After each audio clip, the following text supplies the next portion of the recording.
आज हम पहले शमूएल की पुस्तक में 19वें अध्याय का अध्ययन करेंगे। शाऊल ने अपने पुत्र योनातान और अपने सब कर्मचारियों से दाऊद को मार डालने की चर्चा की, परंतु शाऊल का पुत्र योनातान दाऊद से बहुत प्रसन्न था। योनातान ने दाऊद को बताया, मेरा पिता तुझे मरवा डालना चाहता है, इसलिए तू सवेरे सावधान रहना और किसी गुप्त स्थान में बैठा हुआ छिपा रहना, और मैं मैदान में जहाँ तू होगा वहाँ जाकर अपने पिता के पास खड़ा होकर उससे तेरी चर्चा करूँगा, और यदि मुझे कुछ मालूम हो तो तुझे बताऊँगा।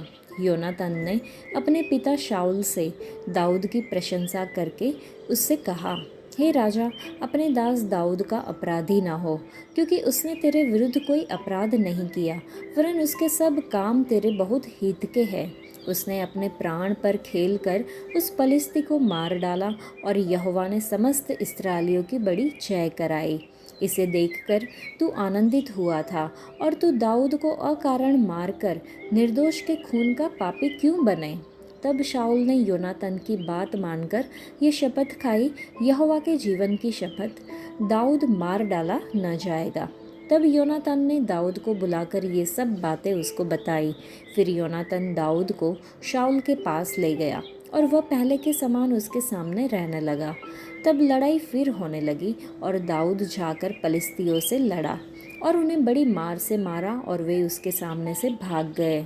जब शाऊल हाथ में भाला लिए हुए घर में बैठा था और दाऊद हाथ से वीणा बजा रहा था, तब यहोवा की ओर से एक दुष्ट आत्मा शाऊल पर चढ़ा। शाऊल ने चाहा कि दाऊद को ऐसा मारे कि भाला उसे बेधते हुए भीत में धंस जाए, परंतु दाऊद शाऊल के सामने से ऐसा हट गया कि भाला जाकर भीत ही में धंस गया, और दाऊद भागा और उस रात को बच गया। तब शाऊल ने दाऊद के घर पर दूत इसलिए भेजे कि वे उसकी घात में रहें और सवेरे उसे मार डालें। तब दाऊद की स्त्री मिकल ने उससे यह कहकर जताया, यदि तू इस रात को अपना प्राण न बचाए तो सवेरे मारा जाएगा। तब मिकल ने दाऊद को खिड़की से उतार दिया, और वह भागकर बच निकला। तब मिकल ने गृह देवताओं को ले चारपाई पर लिटाया, और बकरियों के रोए की तकिया उसके सिरहाने पर रखकर उनको वस्त्र ओढ़ा दिए। जब शाऊल ने दाऊद को पकड़ लाने के लिए दूत भेजे, तब वह बोली, वह तो बीमार है।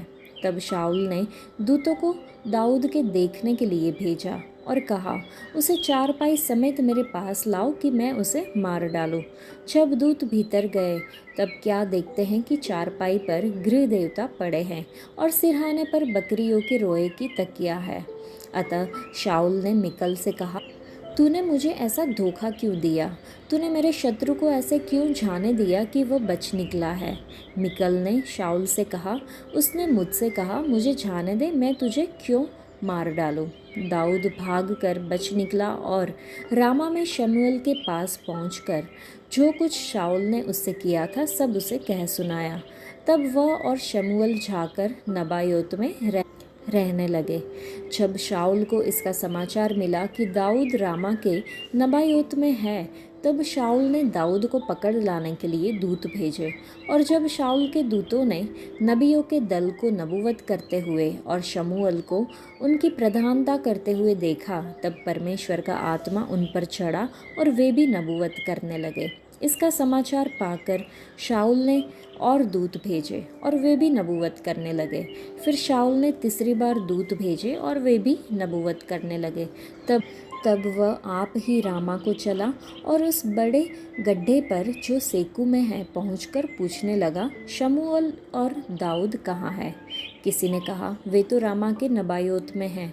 तब वह उधर अर्थात रामा के नबायोत को चला, और परमेश्वर का आत्मा उस पर भी चढ़ा, और वह रामा के नबायोत को पहुंचने तक नबूवत करता हुआ चला गया।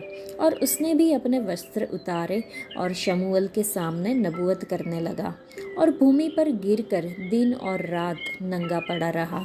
इस कारण से यह कहावत चली, क्या शाऊल भी नबियों में से है? योनातान का मन अपने पिता की दाऊद के प्रति घृणा से परेशान था। उसने शाऊल और दाऊद के बीच मेल मिलाप कराने की कोशिश की। दाऊद ने योनातान को गुप्त रूप से बताया कि उसे अपनी जान का डर है। योनातान दाऊद के साथ खड़ा था। दाऊद और योनातान परमेश्वर के कानून के प्रति वफादार थे। योनातान ने अपने पिता शाऊल के साथ नहीं रहा। उन्होंने परमेश्वर के प्रति अपनी निष्ठा के माध्यम से अपना निर्णय लिया। योनातान ने अपने मित्र दाऊद को संकेत दिया ताकि वह खतरे से सुरक्षित रहे। चलिए हम भी योनातान के वफादारी दिखाने के तरीके का अनुकरण करें। हम अपने दोस्तों को परमेश्वर में विश्वास बढ़ाने और मजबूत करने में सहायता करें। योनातान की तरह हम सबसे पहले परमेश्वर के प्रति अपनी भक्ति दिखाएं। यूहन्ना के 15वें अध्याय में यीशु मसीह कहते हैं, यदि तुम मेरे द्वारा दी गई आज्ञाओं को मानोगे तो तुम मेरे मित्र हो। जब यीशु हमारा मित्र है तो हमें यकीन है कि हमारे जीवन में कोई है जो हमारी शारीरिक कमजोरी, संघर्ष और दुख को समझते हैं। पृथ्वी पर हमारी मित्रता कितनी भी अच्छी क्यों ना हो, केवल यीशु मसीह ही हमारे सबसे अच्छे मित्रों में से सबसे उत्तम है। शाऊल परमेश्वर द्वारा अभिषिक्त राजा था, परंतु परमेश्वर की ओर से उस पर एक दुष्ट आत्मा आ गई। एक प्रेमी और दयालु परमेश्वर ने अपने अभिषिक्त राजा पर दुष्ट आत्मा को भेजा। उसका कारण क्या था? जब परमेश्वर ने शाऊल से अमालेकियों को पूरी तरह से नष्ट करने के लिए कहा, तो शाऊल ने उनके राजा और भेड़ बकरियों, बेलों और मोटे जानवरों और मेमनों और जो कुछ भी अच्छा था उसे बचा लिया। उसने होम बलि चढ़ाई जिसे केवल याजकों द्वारा चढ़ाया जाना था, क्योंकि वह शमूएल की प्रतीक्षा करने को तैयार नहीं था। वह दाऊद का आभारी नहीं था जिसने उसके लिए लड़ाई लड़ी और गोलियात को मार डाला और उसे पलिस्तियों से बचाया, लेकिन इसके बजाय वह दाऊद को मारना चाहता था। हमने देखा 7वें वचन में लिखा है कि स्त्रियां गाते हुए आई और सुना रही थी कि शाऊल ने हजारों को और दाऊद ने लाखों को मार डाला है, तो वो ईर्ष्या से भर गया। इस कारण वह सुख शांति से रहने के स्थान पर ईर्ष्या, कटुता से भर गया और दाऊद को मारने के लिए उसके हाथ में भाला रखा था। दाऊद ने वीणा लेकर अपने हाथ से बजाया। इस प्रकार शाऊल चंगा हो जाता था और दुष्ट आत्मा उसमें से निकल जाती थी। परंतु अब उसमें खूनी आत्मा थी, इसलिए वह दाऊद को अपने भाले से दीवार पर पटक कर मार डालना चाहता था। कल्पना कीजिए कि दाऊद कितना दुखी हुआ होगा और कितने दर्द में होगा। आज हम भी ऐसे लोगों से समस्याओं का सामना कर सकते हैं जिनसे हमने प्यार किया है या हमने जिनकी बहुत ही देखभाल की है। परमेश्वर जिसने शाऊल से दाऊद का प्राण बचाया, वह निश्चय ही हमारे शत्रुओं से हमारी रक्षा करेंगे और हमें भी बचाएंगे। दाऊद वीणा बजाने में कुशल था। आज हमारे पास परमेश्वर ने हमारी आवाज़ के रूप में हमारे गले में ही वीणा डाल दी है। जब हम इसे बजाएंगे, आराधना करेंगे, तो वह हमसे और हमारे परिवारों से बुरी आत्माओं को दूर करेंगे। क्या हमारे हाथ में ऐसा भाला है जो बहुतों की आत्माओं को मार सकता है? या क्या हमारे हाथों में वो वीणा है जो हमें और दूसरों को हमारे बंधनों से मुक्त कर सकती है? चलिए हम खुद का निरीक्षण करें। हम शैतान को जगह न दें। जब परमेश्वर हमसे अधिक दूसरों को आशीष देते हैं तो हमें ईर्ष्या नहीं करनी चाहिए। हमेशा उन लोगों के प्रति आभारी रहे जिन्होंने आपको मदद की है। पवित्र आत्मा हमें शांति, खुशी, संतुष्टि और आभारी दिलों के साथ जीने में मदद कर। हम हर परिस्थिति में वीणा अपनी वाणी से अपने परमेश्वर की महिमा करें। हमने देखा शाऊल के जासूसों ने शाऊल को सूचित किया कि वह दाऊद को कहाँ ढूंढ सकते हैं, इसलिए उसने उसे पकड़ने के लिए सैनिक भेजे। परंतु जब सैनिक वहाँ पहुँचे जहाँ दाऊद था, तो पवित्र आत्मा उन सैनिकों पर उतरा और वे लोग भविष्यवाणी करने लगे और दाऊद को पकड़ न सके। शाऊल ने सैनिकों के 2 और समूह को भी भेजा और वे भी पवित्र आत्मा की शक्ति के तहत दाऊद को नुकसान पहुंचाने में विफल रहे। हमने देखा कि फिर वह रामा के नबायोत के लिए रवाना हो गए और परमेश्वर का आत्मा उस पर भी उतरा और वह मार्ग पर चलता हुआ भविष्यवाणी करता रहा जब तक कि वह रामा के नबायोत तक पहुंच न गया। सैनिकों के 3 समूह विफल हो गए, इसलिए शाऊल ने खुद रामा जाने के लिए निर्णय किया, जहां उसका भी पवित्र आत्मा से सामना हुआ।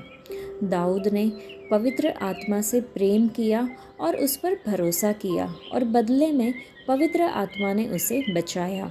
भजन संहिता के 51वें भजन में लिखा है, मुझे अपने सामने से न निकाल और अपना पवित्र आत्मा मुझसे छीन न ले। दाऊद के लिए 2 चीज़ें सबसे महत्वपूर्ण थी, परमेश्वर की उपस्थिति में रहना और पवित्र आत्मा प्राप्त करना।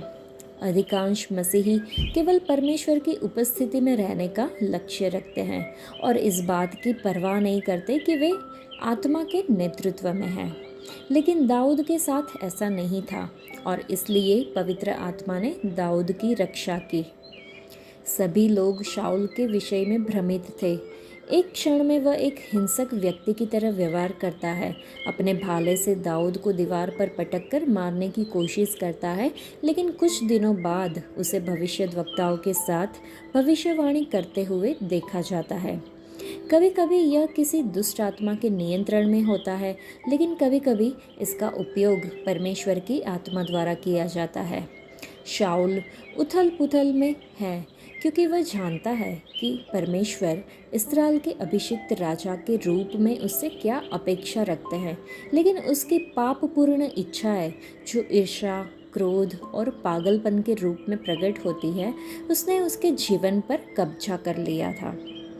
तो आप परमेश्वर को प्रसन्न करने की अपनी इच्छा और अपने पापी शरीर की लालसाओं में लिप्त होने की इच्छा के बीच फंसे हुए हो सकते हैं। एक पल आप परमेश्वर की आराधना कर रहे होते हैं और लोगों की सेवा कर रहे होते हैं, लेकिन दूसरे पल आप क्रोध, ईर्ष्या, घृणा और वासना से घिरे होते हैं। जो लोग आपको देखते हैं वे भ्रमित हो जाते हैं कि आपके हृदय से एक ही झरने से मीठा और खारा पानी कैसे बह सकता है। पर आत्मा के अनुसार चलो, ऐसा न हो कि तुम शरीर की अभिलाषा पूरी करो, जो कि गलातियों की पुस्तक में 5वें अध्याय में लिखा है। आज के लिए इतना ही। परमेश्वर आप सबको आशीष दे। धन्यवाद।